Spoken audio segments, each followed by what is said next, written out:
The war in Iraq is over. Afghanistan is winding down. But the battle is not over for nearly 1 million veterans of those wars who receive treatment at VA facilities. Problem is there aren't nearly enough clinics. Why not is the question. Here's Wyatt Andrews. Veterans deserve more. Darren Santini is an Iraq war veteran who resents what he calls the camper, this 30-foot RV in a Lake Charles, Louisiana parking lot, which the Veterans Administration uses as a clinic. It has one primary care doctor, but no specialist. What do you think about when you see this RV? I think it's pretty pathetic because you have guys that live here, they fought for their country, did everything that was asked of them, and they come back and they get seen in a mobile home. Santini needs specialty care for the brain injuries he suffered in an IED explosion. But those VA doctors are either a 90-minute drive away in Alexandria, Louisiana, or 3 hours away in Houston, Texas. The VA asked Congress for funds to replace the RV with this full-service clinic, but the money was blocked. The veterans are being put on the back burner for lack of a better term, for political reasons.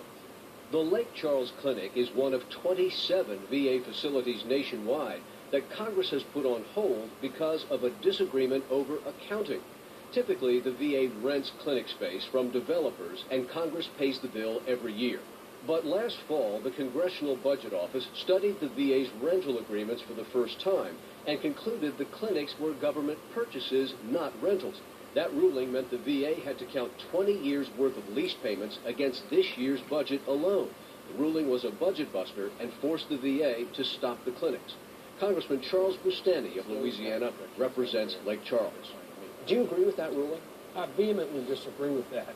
Bustani says the clinics are clearly rentals. Not building them, he says, delays medical care for more than 13,000 veterans just in his district. We need the flexibility to make sure that the health care is local for our veterans where they need it and when they need it.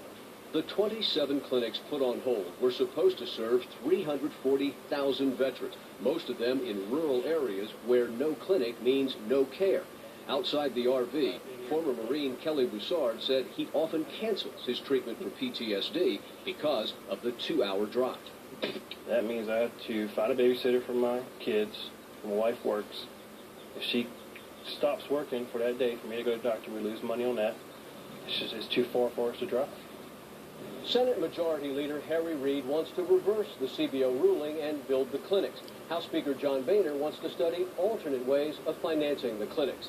9 months after Congress first learned this was a problem, the clinics are still on the drawing board and the veterans still wait. Wyatt Andrews, CBS News, Washington. And we'll be right back.